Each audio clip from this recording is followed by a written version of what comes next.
27वें श्लोक की अवतरणिका भाष्यकार अपने अवतरणिका में कहते हैं, न स भूयोभिजायत इति सम्यक दर्शन फलम अविद्या संसार बीज निवृत्ति द्वारेण जन्माभाव उक्तः। सम्यक दर्शन का फल अविद्या संसार बीज की निवृत्ति पूर्वक जन्म के अभाव कहा गया है। और जन्म का कारण जन्म का कारण क्या है वो भी बता दिए। अविद्या निमित्त का क्षेत्र क्षेत्रज्ञ संयोग उक्तो, अविद्या निमित्त का क्षेत्र और क्षेत्र के संयोग कहा गया। अतस्तस्या अविद्या निवर्तकम, इस उस अविद्या का निवर्तक जो है सम्यक दर्शनम उक्तम अपि पुनः शब्दांतरेण उच्यते। सम्यक दर्शन को कई बार अनेक शब्दों से कह चुके हैं, फिर भी यहाँ पर दोबारा शब्दांतर से कह रहे हैं। बार बार कहना पड़ता है क्योंकि आदमी का स्वभाव है लक्ष्य को भूल जाना। घर द्वार छोड़े थे किस लक्ष्य से, ही भूल जाते साधु बनने के 10 साल बाद। फिर कहीं कोठारी, कहीं मैनेजर, कहीं कुछ कहीं सेक्रेटरी, कुछ में बन जाते हैं और उसमें फंस जाते हैं। संसार में वापस वही धंधाबाजी में लग जाते हैं, उद्देश्य भूल गए। घर जब छोड़ते हैं तो फिर आता है कि बस मैं और कुछ नहीं, सीधा ध्यान समाधि ईश्वर को प्राप्त करूँगा, ऐसे गुरु आश्रम में जाके कुछ सेवा करूँगा। और वहाँ वैसे राजनीति में फंस जाता है, आश्रम में भी, और बाहर निकला तो और कबाड़ में। इसलिए शास्त्रीय प्रक्रिया यही है, बार बार लक्ष्य को याद दिलाते रहो। हम लोग तो रोज़ एक बार याद करो मैं किस लिए निकला था घर से, वो दिन मेरे मन का क्या स्थिति गति थी, अवस्था थी, आज क्या आगे बढ़ा हूँ कि पीछे है। ये अपने आप को अवलोकन करना पड़ेगा, उसके बिना आगे नहीं बढ़ पाए। वो पीछे चला जाते रहेगा, पता ही नहीं चलेगा पीछे जा रहे हैं। सावधानी बहुत जरूरत पड़ती है, इसे शब्दांतर से बार बार कहा जा रहा है। संक्रांति अवतरणिका में कहते हैं, कृतमपि क्षेत्र से संयोग विवेचनम, क्षेत्र क्षेत्र के संयोग का विवेचन कर चुके हैं और भेद सिद्ध कर दिया उन दोनों में, एक मिथ्या एक सत्य। और क्षेत्र का भी आत्मा परमात्मा ईश्वर से अभेद सिद्ध कर दिया। तद्विवेक दार्ढ्यार्थम तत्तन निश्चय नियत विशेषण ही कुर्वन् एवं विविक्तम आत्मानं साक्षात् विजानाति स यतिरेव जीवन मुक्तो इति सूचयितुम् आह। क्षेत्र का विवेचन समय कर चुके हैं और उसमें को दृढ़ करने के लिए तत्त नियत विशेषणों के द्वारा कुर्वन करते हुए एवं विविक्तम आत्मान, इस प्रकार विविक्त आत्मा को जो साक्षात अनुभव करता है वही यति होता है, वही जीवन मुक्त होता है। इति सूचित महा, इस बार सूचित करता हुआ अगला श्लोक में कहा जा रहा है। कई बार बता चुका हूँ, स्थूना निखंडन न्याय लौकिक न्याय ही है, इसके पीछे भी कारण लौकिक न्याय है। स्थूना निखंडन न्याय, खूंटी गाड़ते हैं, खूंटी कितना मजबूत है, टिका हुआ है, ये देखा जाता है। हिला हिला करके देखते हैं, ये हिल रहा है खूंटी तो और ठोकेंगे उसको चारों तरफ से मिट्टी पत्थर डाल करके, और वो खूंटी हिल नहीं रहा है, उसको हिलाने स्वयं हिल रहे हैं तो समझ लें हाँ खूंटी मजबूत हो गया। तो यहाँ पर भी बार बार करना पड़ता है। समम सर्वेषु भूतेषु तिष्ठन्तं परमेश्वरं विनश्यत्स्व विनश्यन्तं यः पश्यति स पश्यति। समं सर्वेषु भूतेषु तिष्ठन्तं परमेश्वरं विनश्यत्स्व विनश्यन्तं यः पश्यति स पश्यति। सर्वेषु भूतेषु समं तिष्ठन्तं परमेश्वरं, सकल भूतों में समम समान रूपेण एक रूपेण विद्यमान उस परमात्मा को और कैसा विशेषण दे रहे, विनश्यत्सु अविनश्यंतम, विनाश हो तो शरीर आदियों के सर्वत्र सभीयों में जो अविनाशी तत्व है उसको जो अनुभव करता है वही वास्तव में आत्मा को अनुभव करता है। यह पश्यति सपश्यति। शंकर भाष्य समाम निर्विशेषम तिष्ठन्तम स्थितिम कुर्वन्तम, निर्विशेष भाव में स्थिति को प्राप्त करता हुआ कहाँ, क्वा सर्वेषु भूतेषु, सकल भूतों में। सकल भूतों का तात्पर्य ब्रह्मादि स्थावरांतेषु प्राणेषु, ब्रह्मा से लेकर कीट पर्यंत सकल प्राणियों में कम उस परमेश्वरम किसको वह स्थित है, कौन स्थित है वहाँ पर, कम, पहले क्वा का प्रश्न का जवाब दिया, और कम माने परमेश्वरम, देहेंद्रिय मन बुद्धि अव्यक्तात्मन अपेक्ष परमेश्वर। देव देह इंद्रिया मन बुद्धि अव्यक्त आदि पर्यंत सकल वस्तु जो जड़ पदार्थों की अपेक्षा से जो परमेश्वर है, तम सर्वेषु भूतेषु तिष्ठन्तम, उसको सकल भूतों में स्थित करके जो देखता है, तानि विशिष्टि, उन्हीं को विशेषित कर रहा है। वे कैसे हैं, वैसे विनाशी हैं, उन विनाशियों में अविनश्यत्सु इति, तंच परमेश्वरम, उस परमेश्वर को उन सकल विनश्यत पदार्थों में, विनाशशील पदार्थों में, अविनश्यन्तमिति भूतानाम परमेश्वर से अत्यंत विलक्षण प्रश्नार्थम, इन भूतों का परमेश्वर से अत्यंत विलक्षणता प्रश्न करने के लिए ये बात कह दिया, विनश्यसु अविनश्यन्तमिति। खत्म। किस प्रकार सर्वेशा में भाविकाराणाम जनिलक्षण भाविकारो मूलम जन्म उत्तर भाविनो अन्ये सर्वे भाविकारा विनाशांता भवन्ति इति भूतानि, ऐसे क्यों ले आपने, क्योंकि सकल भाविकारों में जन्म रूपा जो प्रथम भाविकार है वही मुख्य है। जन्म नहीं तो आगे सब है ही नहीं कुछ भी। वस्तु का जन्म हो तब स्थिति वर्धते विपरिणते अपक्ष्यते विनश्यति, बाकी पांच विकार आएंगे। उत्पन्न ना हो उसका क्या पांच विकार देखोगे। इसलिए सर्वेशा में भाविकाराम जनिलक्षणों भाविकारो, जन्म रूपा जो भाविकार है, जन्मोत्तर भावी नो अन्य सर्वे, और जन्मोत्तर भावी अन्य सर्वे भाविकारा, अन्य जो पांचों भाविकार है विनाश पर्यंत के, वे सबको यहाँ पर विनश्यत्सु के ही ग्रहण कर लेना। विनाशात् परो न कश्चित अस्ति भाविकारो भावा भावाद, विनाश के बाद में कोई और भाविकार की कल्पना करें, ये नहीं हो सकता। ये भाव ही नहीं रह गया, उसके और कोई विकार कैसे मानोगे। सती ही धर्मिणाएं धर्मा भवंती, धर्मी के होने पर धर्म हुआ करते हैं। अतो अंत्य भाविकार अभाव अनुवादेन, अंत्य भाविकार के अभाव का अनुवाद करो या प्रथम भाविकार का निषेध कर दो, दोनों बराबर हो जाता है। पूर्व भावी ने सर्वे भाविकारा प्रतिषिद्धा बनती, पूर्व भावी सकल भाविकारों का प्रतिषेध कर दिया गया। अपने अपने कार्यों के सहित सहकार्य ही प्रतिषिद्धा भवंती। अच्छा, आदि को निषेध करो या अंत को निषेध करो तो बीच का अपने आप समाप्त हो जाते हैं। अलग से उनके लिए कुछ कहने की जरूरत नहीं। फिर कहीं कहीं श्रुतियों में प्रत्येक के लिए अलग अलग शब्द दिया गया है। तस्मात् सर्वभूतैर्विलक्षण्यम अत्यंतम ये परमेश्वर से सिद्धम निर्विशेषत्वम एकत्वंच, इसलिए सकल भूतों से अत्यंत विलक्षण जो परमेश्वर है वह सिद्ध हो जाता है। उसकी निर्विशेषत्व और एकत्व भी साथ साथ सिद्ध हो गया। एवं यथोक्तम परमेश्वरम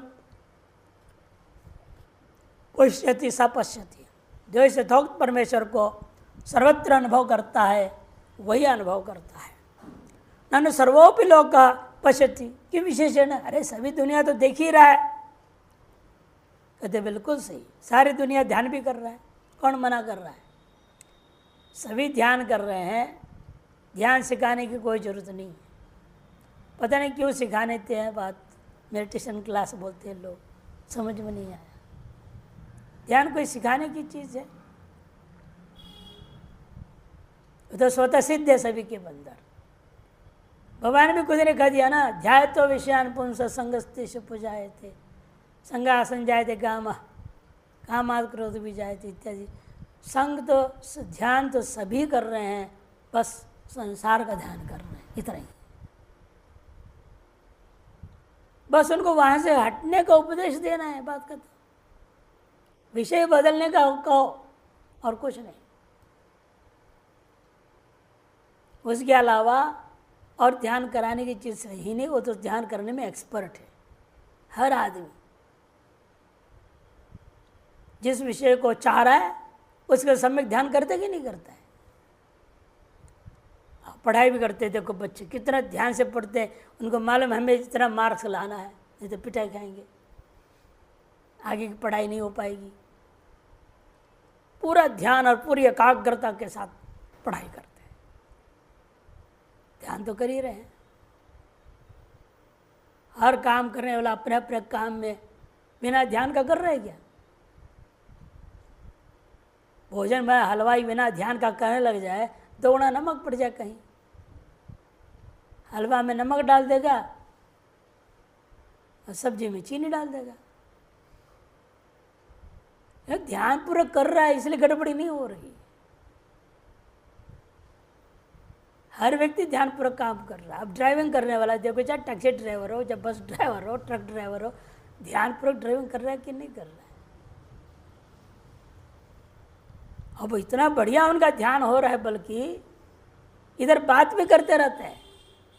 कई बार जो म्यूजिक चला रखे वो सुन भी रहे हैं और उनके हाथ पैर सब बिल्कुल सामने बिल्कुल सही चल रहा है, तभी तो एक्सीडेंट नहीं हो रहे।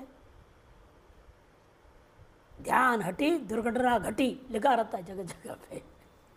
उन्हें सब ध्यान कर रहे, कौन नहीं ध्यान कर रहा है? बस उनको कहना है भाई तुम विषय का ध्यान कर रहे हो और उसको हटा के आत्मा पर ध्यान करो। बाह्य ध्यान से हटा के अंतर ध्यान करने के लिए उनको निर्देश देना है।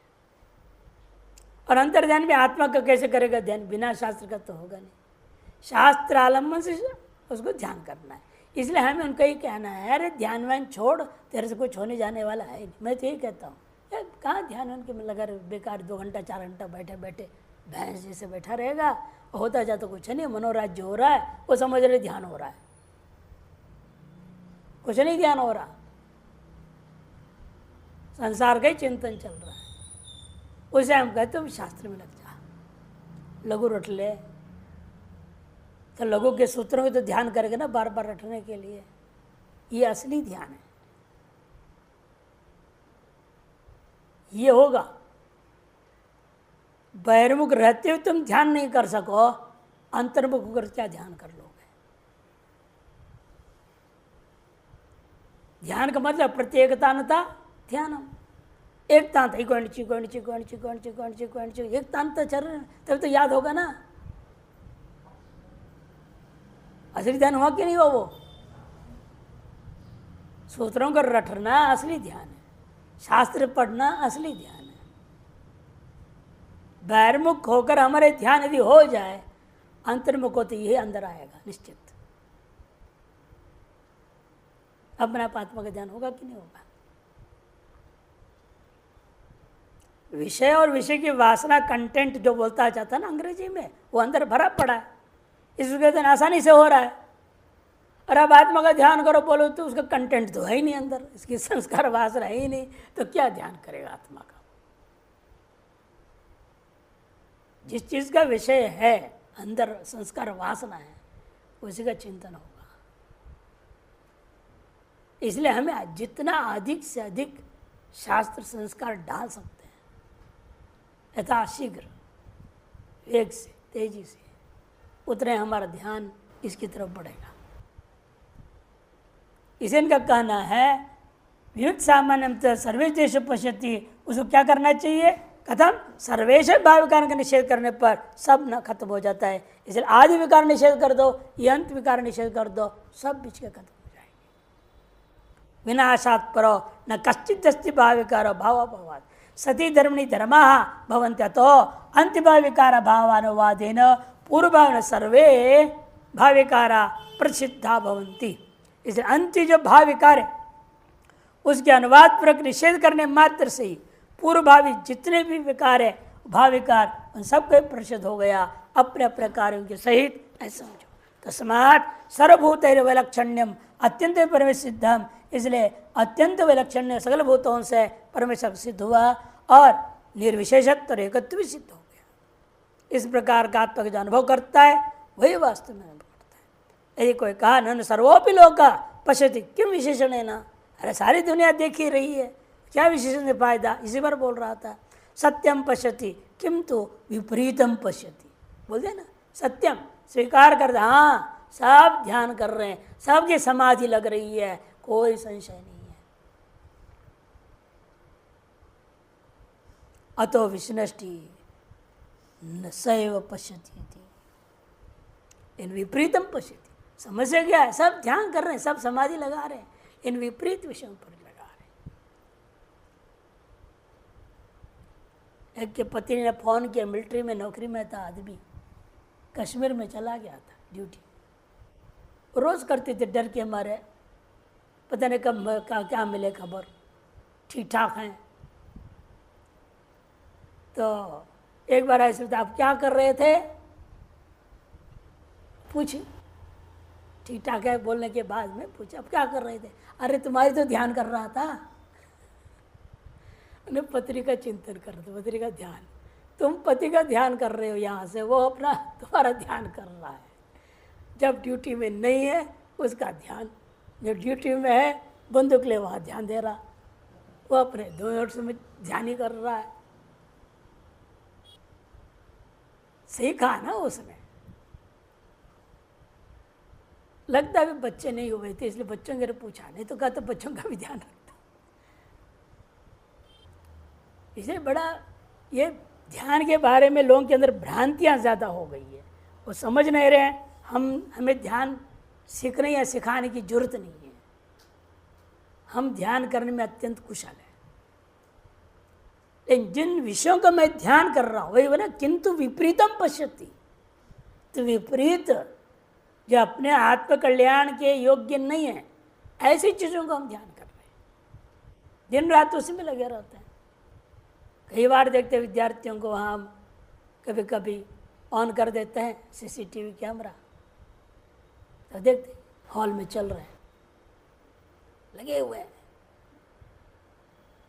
1 घंटे में 3-4 बार भी देखता हूँ, लगता है मैं थोड़ी वहाँ ध्यान करूँगा, लेकिन देखता लगातार चल रहा है। अब एक महात्मा थे, वो कहते थे अब क्या करते हो, 2 घंटा लगे रहते हो, मैं सत्संग करता हूँ। तो इसीलिए बड़ा कठिन होता है सब चीज़ें, लेकिन आसान भी है। इसे हमेशा सुदुर है ना, सुदुर्लभः, सु भी बोलेंगे दुर भी बोलेंगे। अविवेकी के लिए दूर, विवेकी के लिए सु, सीधा सा बात है। यथा तिम्र दृष्टि अनेकम चंद्रम पश्यति तम अपेक्ष एक चंद्रदर्शी विशिष्यता है।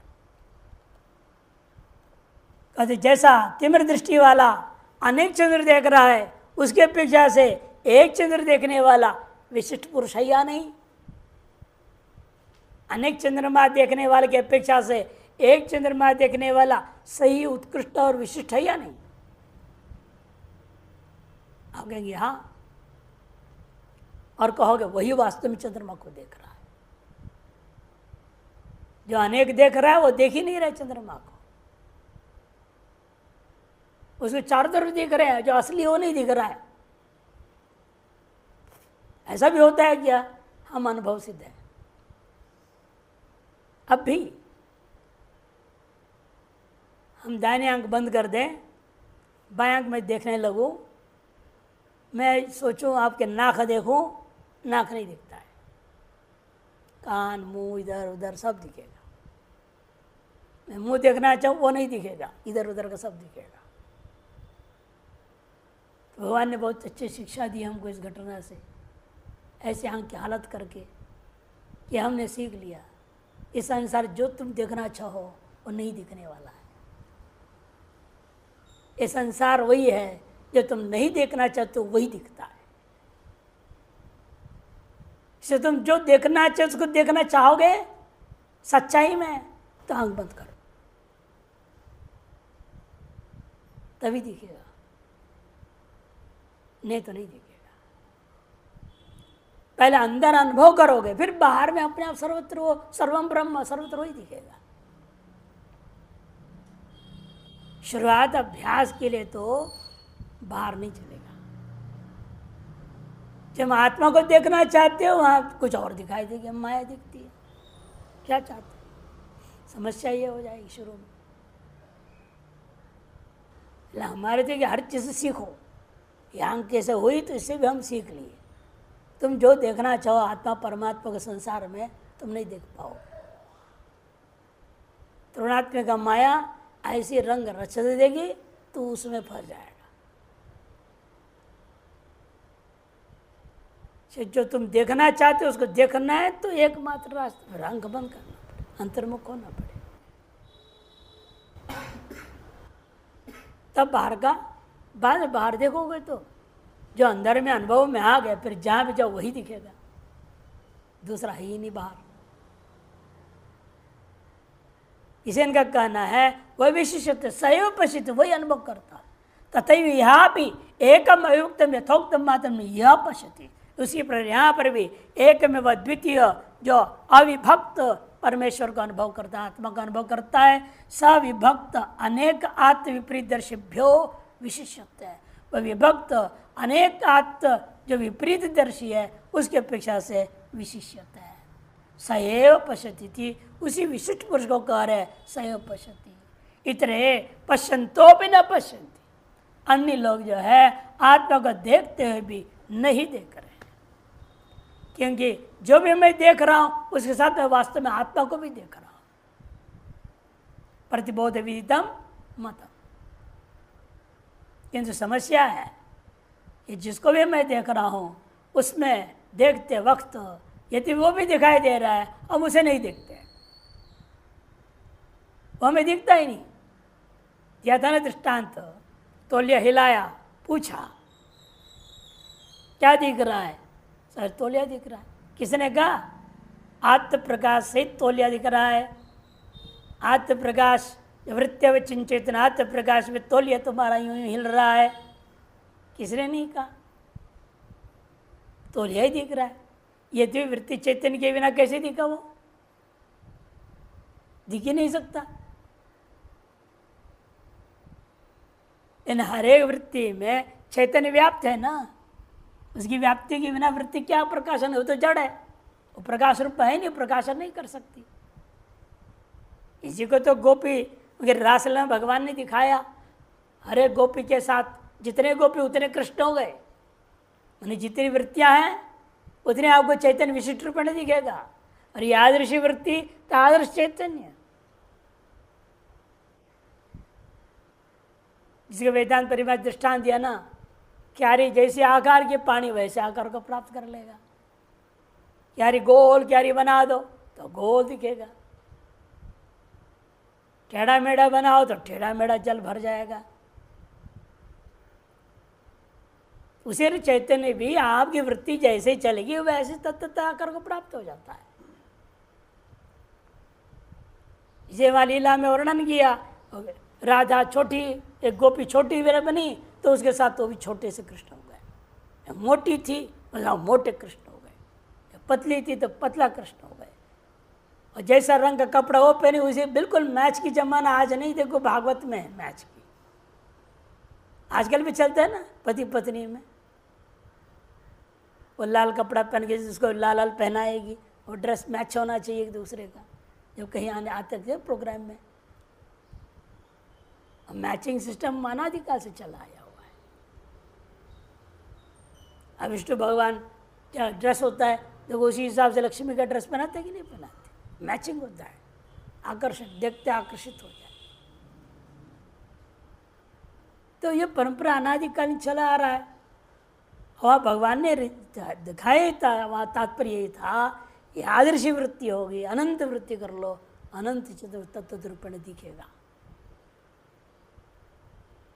लेकिन हम चैतन्य पर ध्यान नहीं देते हैं। चैतन्य जिस वृत्ति पर आरूढ़ है, वृत्ति जिसको विषय कर ले रही है, उस विषय पर दिमाग चला जाता है।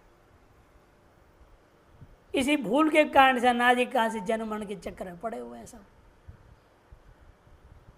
इतने पश्यंतो भी न पश्यंत, इसे दूसरे लोग देखते हुए भी वास्तव में नहीं देख रहे हैं। विपरीत दर्शित्वाद अनेक चंद्रदर्शिवाद, विपरीत दर्शी होने के नाते अनेक चंद्रदर्शी के समान इत्यर्थ। संक्रांति टीका सममिति भवन्ति जनिलक्षण विकारम भजन्ति इति भूतानि। भूतानि मैंने भवन्ति इति भूतानि। किस प्रकार के भवन्ति? सत्ता मात्र नहीं, जनिलक्षणम कह दिया, जन्म रूपा विकार को जो प्राप्त करते हैं, भजन्ति जो प्राप्त करते हैं, उन्हें कहा जाता है भूतानि। ब्रह्मादि स्थावरांतानि भूतानि इत्युक्त्या, ब्रह्मादि स्थावर पर सबको भूत शब्द से कह करके भूतानाम एव भवनम न तो आत्मना, ये भी बता दिया भूतों की उत्पत्ति होती है, आत्मा की उत्पत्ति नहीं होती है। आत्मनो नित्य से भवनाभाव, नित्य का उत्पत्ति अभाव या कथन कर दिया है।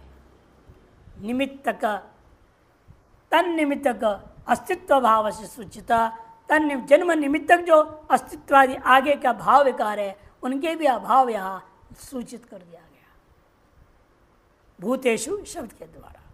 तेषु भूतेषु, उन भूतों में नाम रूप जाति क्रिया गुण विशेष ही परस्पर विभक्तेषु, उन भूतों में नाम रूप जाति क्रिया गुण इन विशेषों के द्वारा परस्पर जो विभक्त है, उन विषयों में सर्वेषु अपि प्राणी शरीरेषु, प्राणी शरीर सभी प्राणी शरीरों में अविभक्तम समम एक रूपम उत्कर्ष अपकर्ष वर्जितम,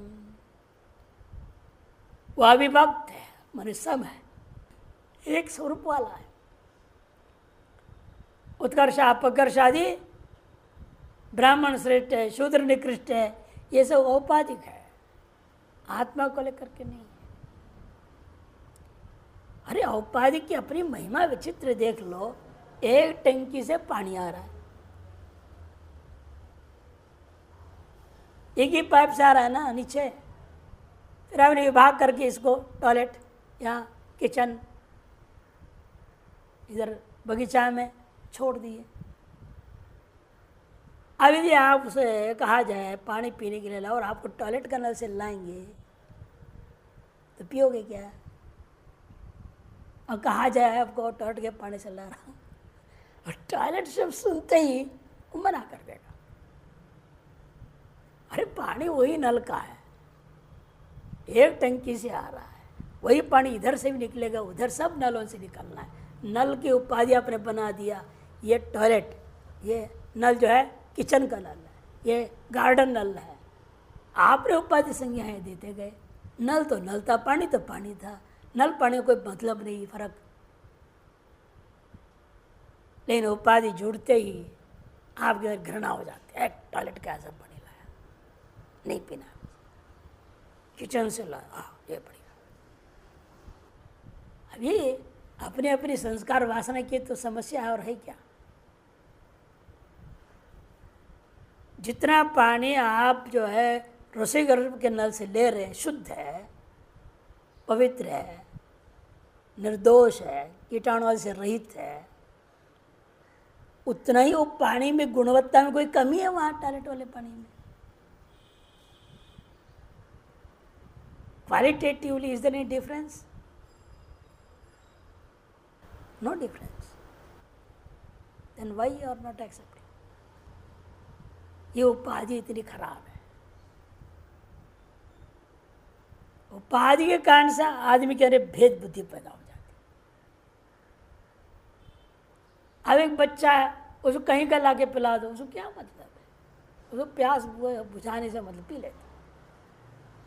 बाहर के आदमी को मत बोलो पिला दो, कहीं का भी पानी वो पी लेगा। मरणावस्था में मृत्यु से बचने के लिए नाली का भी पानी आदमी पी लेता है। कहते कि नहीं कहते? सुना होगा आपने ये बात। फिर नफरत किसकी? इसलिए अपने बुद्धि में जो दुराग्रह बैठा हुआ है, औपाधिक दुराग्रह, ये सबसे भारी समस्या है। इसलिए कहते तेषु पुरुषो नाम रूपाचाति क्रिया गुण विशेष ही परस्पर विभक्तेषु, परस्पर विभाग हमने कर लिया उनमें, विशेषु सर्वेषु अपि प्राणी शरीरेषु, इन सभी। लेकिन वास्तव में क्या था? एक अविभक्तम समम एक रूपम उत्कर्ष अपकर्ष वर्जितम, शुद्धाशुद्ध से रहित है, पवित्र अपवित्र से रहित है। यथा जलम समरसम निर्विशेषम इत्यर्थ। समरस है, निर्विशेष। गुणवत्ता में कोई अंतर नहीं पड़ता है, मात्र में बोले अंतर। और पतला नल डाल दिया तो जोर से आने नल लगा दिया, अरे मात्र में फर्क हो सकता है, वो भी औपाधिक की समस्या तो यह है। लेकिन गुणवत्ता में जल एक है सर्वत्र। उसे पर सर्वत्र आत्मा अपने स्वस्वरूपेण आनंद रूपेण सदरूपेण ज्ञान रूपेण सर्वत्र एक है, कहीं कोई अंतर। आत्मनि आरोपित भूतेष्वेव नाम रूप गुण आदिकृत विशेष। आत्मा में आरोपित जो भूत है उनमें नाम रूप जाति गुण संबंध कृत विशेष है, न तो अधिष्ठान आत्मनि। अधिष्ठान आत्मा में कोई अंतर नहीं है। निर्वयत्वात् निर्वणत्वात् आत्मन केवल से उत्कर्ष अपकर्ष अनुपपत्ति है। निर्वय होने के नाते, निर्गुण होने के नाते केवल आत्मा में उत्कर्ष अपकर्ष हो ही नहीं सकता। समम इत्युक्त्या वृद्ध्या पक्ष लक्षणों भाविकारो आत्मनो नस्ति सूचित भवति। अलग अलग शब्दों को अलग अलग विशेषण रूप में घटा रहे विकारों का निषेध करने के लिए। भूतेषु को ले लिया जन्मा भाव के लिए, और अब कह रहे हैं जो समम है वो किस, उसका अर्थ क्या है, किस लिए कहा गया? वृद्धि और अपक्षय दो को निषेध करने के लिए। जन्म से अस्थि का भी निषेध हो गया। भूतेषु का अगर जन्म भवंती भूतानि बोल दिया ना, भवंती जन लक्षण विकारम, उस जन्म का निषेध हो गया। जब जन्म नहीं रहा तो अस्थि का बोलेंगे। घट अस्थि कब होगा ना? जब घट पैदा हो जाए उसके बाद अस्थि होता है। जब घट ही नहीं अस्थि भी नहीं, दोनों खत्म हो गया उस एक शब्द से। और समम शब्द से दो को निकाल दिया, वृद्धि और आपका अपक्षय। अतएव जब वृद्धि और अपक्षय हट गया, बीच वाला क्या था? परिणाम, वो भी निषेध हो गया। और अंत वाले को तो आगे अविनश्यम का अंत अविनश्यत्सु का करके अंत वाले को भी निषेध कर ही रहे हैं।